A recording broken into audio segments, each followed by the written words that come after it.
Oke, bismillahirrahmanirrahim. Assalamualaikum warahmatullahi wabarakatuh.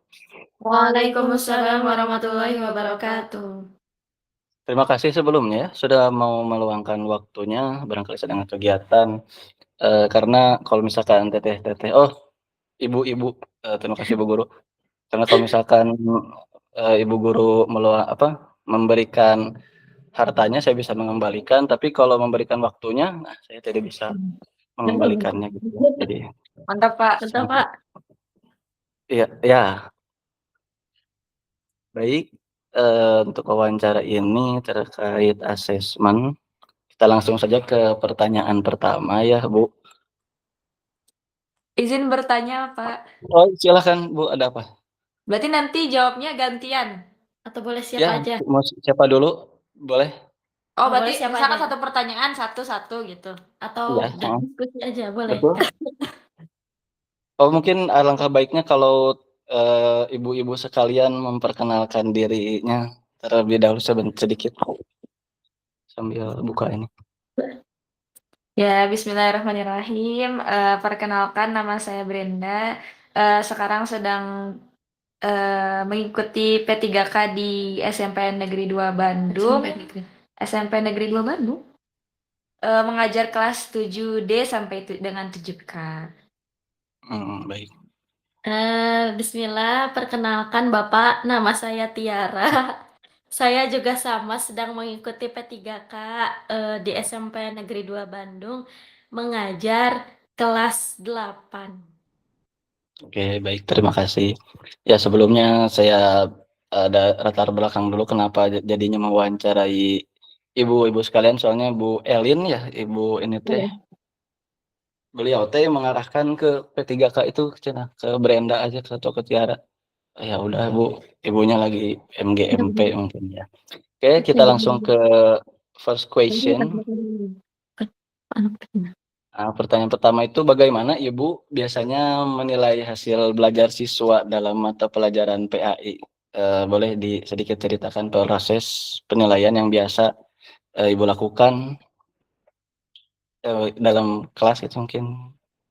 Boleh Oke, siapa dulu? Oh, sinyal sinyal. boleh saya dulu, Bapak? Silahkan Ibu. Oh ya, baik. Izin menjawab, Bapak. Kalau dari saya sendiri, ketika menilai proses hasil belajar siswa, tentu saja di setiap pertemuan itu kan diusahakan memang ada LKPD atau tugas yang dikerjakan. Jadi em, dilihat dari nilai tugas-tugas yang sudah dikumpulkan. Selain itu juga di setiap setelah 3 kali atau 2 kali pertemuan itu tentu saja ada ulangan harian seperti itu. Dan juga kalau dari segi afektif itu mungkin melihat dari bagaimana siswanya keaktifan di kelasnya seperti itu. Begitupun Oke. psikomotoriknya. Psikomotoriknya itu kebetulan terakhir itu praktik sholat. Jadi di akhir pertemuan baru dites seperti itu. Oke, baik. Terima kasih. Bu Brenda, boleh Bu Tiara mungkin?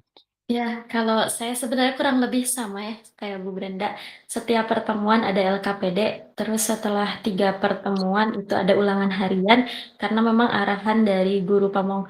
Atau kan karena kan sekarang kita jadi pegang mapelnya atau pegang kelas itu kayak misalkan contoh satu guru satu mahasiswa kan kayak gitu. Nah, saya sendiri diarahkannya oleh Pak Jenal, guru pamong itu memang tidak terlalu memberikan banyak tugas kepada anak-anak kayak gitu. Jadi ya paling LKPD-nya dari kuis kayak gitu. Jadi anak-anak juga senang kalau ngisi. Oke, LKPD itu apa Ibu? Kalau boleh tahu. Kuis. Lembar kerja peserta didik. Oke. Oke, jadi lembar kerja peserta. Kalau jenis asesmen yang paling sering digunakan itu tadi ya LKPD ya? Iya betul.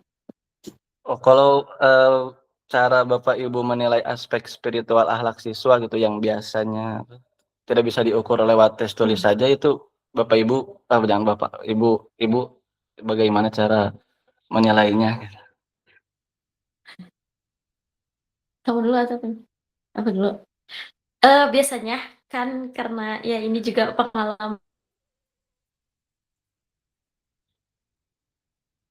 menilai siswa. Sejauh ini sih yang khususnya saya lakukan kalau menilai dari sikap atau spiritual siswanya itu karena ini ya kebetulan anak-anak tuh memang cukup dekat dengan saya. Jadi setiap istirahat mereka selalu nyamperin gitu ke perpustakaan buat diskusi bareng kayak gitu. Nah, biasanya kan di sana kelihatannya kalau misalkan ngobrol, cerita-cerita dan diskusi ada yang bahasanya kasar, tiba-tiba keceplosan, tiba ada juga enggak. Terus juga mereka secara tidak langsung sering juga kayak cerita tentang latar belakang keluarga kayak gimana. Terus juga karena kemarin juga diwajibkan sama Prof Udin untuk mengetes seluruh siswa bacaan Al-Qur'annya. Itu juga sempat ngobrol satu-satu sama semua anaknya, kapan terakhir ngajinya, kayak gitu. Terus dibiasain ngaji nggak di rumah sama orang tua, atau kalau enggak misalkan ngaji di masjid apa enggak. Nah, dari sana terlihat gitu kalau misalkan memang siswa tersebut itu di rumah memang dibiasakan menanamkan apa ya, kegiatan-kegiatan spiritual. Tapi kalau misalkan yang kurang biasanya sama saya gitu ya, diajak atau dikasih semangat, dikasih nasihat. Kayak gitu sih kalau saya sendiri. Kayak gitu. Bu Brenda. Terima kasih Bu Tiara, ya kan Bu Brenda mungkin. Ya, kalau saya sendiri mungkin kurang lebih sama, tapi kalau saya mungkin melihat juga keaktifan di kelasnya, karena kadang misalkan di sela-sela anak-anak mengerjakan LKPD juga kan suka diajak ngobrol, jadi kadang-kadang juga sambil ditanya, oh misalkan sama kemarin juga kan yang tes baca Quran juga disempatkan untuk menanyakan apa ya sekitar misalkan di lingkungan keluarganya seperti apa, apakah misalkan diajarkan ngaji atau tidak seperti itu. Jadi terlihat memang mana anak yang mungkin sudah terlihat Terbiasa. apa ya terbiasa seperti itu. Baik. Menarik, terima kasih. Kalau apa pernah gitu menggunakan penilaian berbasis kinerja nyata apa proyek proyek sosial atau jurnal ada atau sesi Bapak gitu maaf, itu. suaranya kresek-kresek, Pak. Oh, maaf. Pernah Putus-putus. ibu apakah pernah ibu menggunakan kinerja penilaian berbasis kinerja nyata gitu atau asesmen otentik seperti proyek sosial jurnal itu. Seperti apa? Nggak dengar. Jurnal Kakak dengar? jurnal ibadah. Oh, oh. Putus. Jurnal ibadah. Bapak Ya mungkin atau apa pernah menggunakan itu asesmen otentik. pernah. Pernahnya jurnal bersyukur. Iya, kalau saya pernahnya Jurnal. menggunakan jurnal bersyukur, jadi lebih ke yang kalau apa ya, mungkin kegiatan misalkan anak-anak keseharian ibadahnya mungkin bisa dilihat dari pembiasaan ketika sholat duha Di atau misalkan sekolah. keputrian. Tapi memang kalau yang sholat duha seperti itu memang tidak ada absensinya. Tapi kalau yang keputrian itu memang ada yang misalkan kelihatan siapa yang haid, siapa yang tidak, seperti itu. Jadi waktu itu mah baru ini aja sih apa ya memberikan jurnal syukur aja ke refleksi siswa kayak gitu. Saya juga sama. Hmm. Hmm. Oke.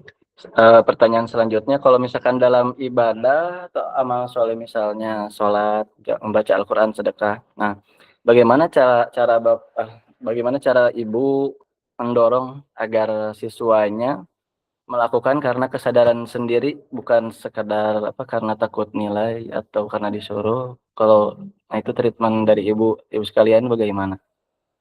Sebenarnya kalau saya terkadang suka ini sih lebih ke cerita mungkin ya cerita misalkan ngajak kenapa sih misalkan karena kemarin misalkan baru praktik sholat jadi sambil jelaskan juga misalkan sebenarnya udah paham belum misalkan bacaan sholatnya seperti apa jadi lebih ngajak ke refleksi bareng-bareng dan juga kalau misalkan nih ada anak-anak yang misalkan sholat duha tuh kadang masih harus dihayu-hayuin ya lebih diajak bercanda atau pendekatan yang ini sih lebih apa ya ke teman kayak gitu jadi ke anak juga bisa lebih masuk tanpa harus dipaksa dulu kayak gitu. Hmm. Oke. Kalau Jadi Bu Tiara.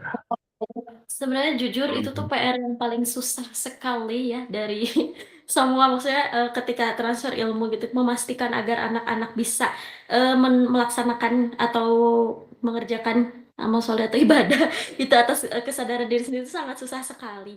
Nah, karena kebetulan kemarin tuh materi kelas 8 tuh ada tentang amanah ya.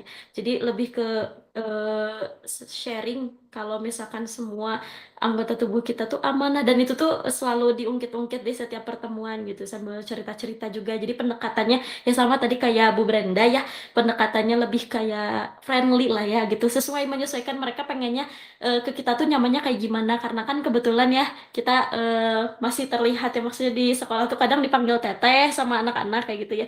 Jadi diajak Mhm. diskusi ya, diajak diskusi terus juga kayak diajak cerita kalau misalkan amanah tuh yang Allah kasih ke kita tuh kayak gimana dan harus kita maksimalkannya tuh kayak gimana. Mungkin meskipun belum 100% ya, tapi setidaknya mereka mau gitu untuk diajak diskusi dulu kayak gitu sih. Mmm, mungkin salah satunya tadi pernah ya pakai, apa, jurnal bersyukur ya, salah Iya, satunya mungkin yang refleksi tadi? betul. Oke oke. Mungkin pertanyaan selanjutnya ya, pernahkah gitu, para ibu-ibu sekalian melihat siswa yang sebenarnya memahami nilai nilai-nilai PAI dalam kehidupan sehari, tapi nilainya tuh kurang bagus karena tesnya ternyata tidak cocok dengan cara belajar mereka gitu mungkin? Apa pernah gitu atau belum? Misalnya seperti apakah asesmen yang sudah ada tuh cukup adil untuk mengukur kemampuan siswa dalam, yang ragam gaya belajar ini? Atau, Hmm. dapat dipahami mungkin tadi? Apa putus-putus suaranya? Sebentar, Pak. Oh, Ini kan anak. Oh ini apa? Ini bukan Pak kan kalau jadi anak-anak tuh berhasil atau tidak gitu ya di asesmennya kayak gitu. Dan mhm, nah kebetulan ya mhm, eh karena bertanya juga ke anak-anak, biasanya mereka dapat nilai berapa kan ke kelas 8 nanya 100, terus mereka nanya kenapa ya Bu kalau PAI kita selalu dapat nilai yang besar, nah kayak gitu. Jadi kalau dari hasil sharing sama anak-anak sih dan sama di hasil asesmen yang kemarinnya kayak misalkan dari quiz yang kayak gitu sih, rata-rata emang mereka nilainya ini sih bagus-bagus gitu kayak gitu. Cuman emang ada beberapa siswa, nggak semua ya, nggak semua siswa. Jadi ada beberapa siswa yang memang masih kesulitan kayak gitu. Nah, kalau yang itu kan perlu treatment lebih lagi. Jadi biasanya di remedial tuh sambil kita ngasih transfer ilmu lagi kayak gitu. Itu gitu bukan Bapak pertanyaannya. terima kasih, Iya. cukup. Mmm, Kalau saya mungkin kurang lebih sebenarnya sama, tapi, apa ya, kalau mungkin dari saya ada problem sedikit sih, karena waktu itu pas misalkan mau nyempetin buat remedial ke siswa, kadang siswanya tuh mau di-reach out juga susah. Jadi kadang misalkan mau dijelasin lagi terkait misalkan waktu itu terkait materi iman kepada malaikat misalkan. Maksudnya mau, pendekatannya misalkan, satu apa ya aslinya namanya, berhadapan seperti itu.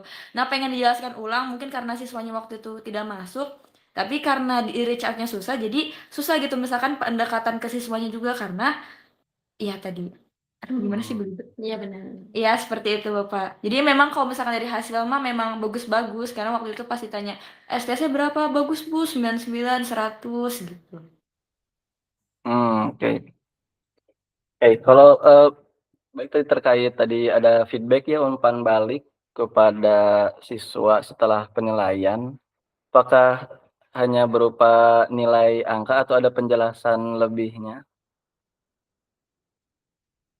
Penjelasan lebih seperti contohnya? Mmm, umpan balik yang bersifatnya personal, spesifik, bukan sekedar bagus atau kurang gitu barangkali, dia udah memberikan feedback kepada siswa setelah penilaian. Terus Ya. juga reaksi siswanya setelah menerima umpan balik gitu barangkali ada, apakah termotivasi atau justru putus asa? Oh, rata-rata sih termotivasi. Mm-mm. Reaksi siswa ya. Iya, Rata-rata salah satunya ya. ketika Alhamdulillahnya di sekolah SMP N2 ini, ya Masya Allah, Alhamdulillah gitu. Anak-anaknya ini sih termotivasi rata-rata, kebanyakan ya kayak gitu. Jadi bagus umpannya. Buen atau buen. Baik, terima kasih Ibu, dari Bu Tiara atau Bu Brenda ada lagi? Iya sih rata-rata mungkin termotivasi ya Pak, karena Iya. kalau saya sendiri misalkan memberikan umpan baliknya, waktu itu pas awal-awal lagi semangat nilai ulangan, saya berikan misalkan, "Nanti ini ya belajar lebih banyak lagi." Jadi anak-anak mungkin lebih ngerasanya ketika membaca notes notes bacaan tuh kayak, "Oh ya saya lebih semangat buat akhirnya belajar lagi." Karena mungkin kalau misalkan dilihat ya, apa ya, anak-anak, masih ada yang misalkan ngerasa PAI itu kaku.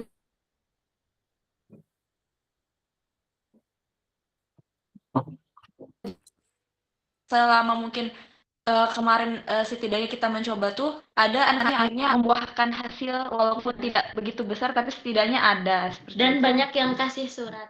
Sejak belajar sama ibu, PAI jadi lebih menyenangkan. Iya. Kayak gitu. Itu alhamdulillah. Alhamdulillah. Eee, tan Pertanyaan selanjutnya ya, terima kasih. Pertanyaan selanjutnya tuh tantangan terbesar, ibu-ibu sekalian ketika menerapkan asesmen itu kurang lebih apa ya? Ben. Baik, kalau dari saya pribadi, mungkin karena, saat ketiga kali ini saya memegang 8 kelas, jadi mungkin keteteran ini kali ya, ketika saya sudah melakukan asesmen tidak langsung dikerjakan atau diolah hasil asesmennya secara langsung. Dan waktu itu juga pernah menggunakan asesmen yang, apa ya, ulangannya tuh menggunakan kertas. Jadi waktu itu saya periksa satu-satu kayak gitu dan itu cukup memakan waktu yang banyak. Dan juga, apa ya, karena mungkin kendalanya balik lagi karena anak-anak itu tidak bisa sepenuhnya kita kontrol, jadi balik lagi ke kesadaran ketika mereka apakah ingin mendapatkan nilai yang bagus dan juga ada usaha yang diberikan atau tidak, seperti itu. Oke, baik. Dari Ibu Tiara silakan jawabannya. Sebenarnya kurang lebih sama sih di ini pengelolaan nilai ya. Tapi kalau saya sih nggak serajin Bu Brenda ya. Kalau Bu Brenda kan menggunakan kertas kayak gitu. Kalau saya sih pakai Google Form kayak gitu.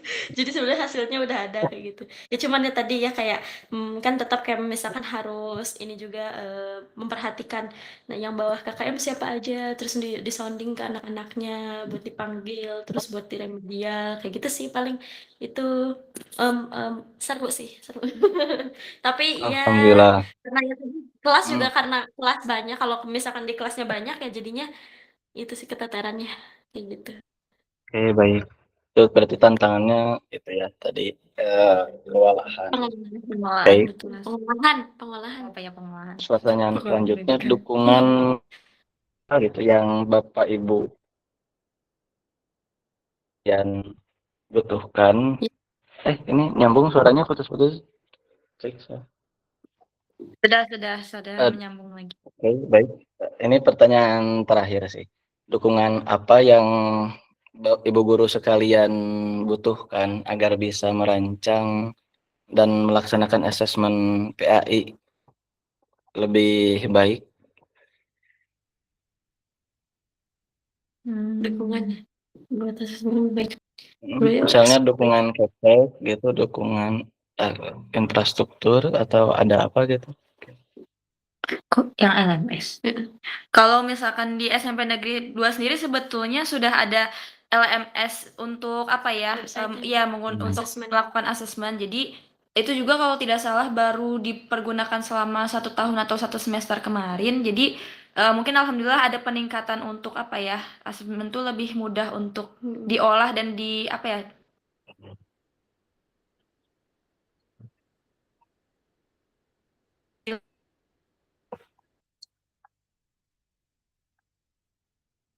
Kalau kendala ibu terutama ininya digital Pak. Jadi kalau misalkan pakai Mhm, ya tadi pakai kertas itu kan ribet ya di ini pengolahan nilainya. Nah, tapi kalau pakai digital itu ada siswa yang nggak punya HP, terus juga ternyata di sekolah juga nggak semua pakai WiFi. WiFi itu cuman ada di sinyalnya Laptop susah. sama di ruang guru sinyalnya susah. Jadi banyak yang apa ya, ya terkendala di jaringan kayak gitu. Jadi pada akhirnya mereka kayak banyak kejadian kayak ngulang lagi. Kemarin pas sempat ngawas ASAT kan, ASAT kelas 9 kayak ngulang lagi dari awal, terus ke restart dan lain sebagainya karena itu kendala jaringan. Jadi mungkin lebih ke saran aja sih soalnya ya tadi dijelaskan sama Bu Brenda kalau di SMP 2 sendiri itu udah punya websitenya bagus gitu buat asesmen. Jadi kata Pak Jenal mah langsung cenah keluar hasilnya teh cenah jadi gak capek nginput soal juga gampang cenah terus juga hasilnya gampang cenah keluarnya teh kayak gitu Bapak. Oke, oke, baik. Terima kasih untuk catatannya sudah saya rekam sebenarnya. Ini sudah pertanyaan terakhir ya. Terima kasih untuk 21 menit, 15 menitnya. Mungkin kurang lebih. Mungkin kita cukupkan wawancaranya. Sekali lagi terima kasih ya sudah mau meluangkan waktunya. Barakallah. Kita tutup dengan doa kafaratul majelis. Subhanakallahumma rabbana wa bihamdika asyhadu an la ilaha illa anta astaghfiruka wa atubu ilaik. Ya, ada apa tuh? Gimana, Bapak? Ya, kirain manggil. Saya ini Oh stop ya. recording dulu ya. Terima kasih.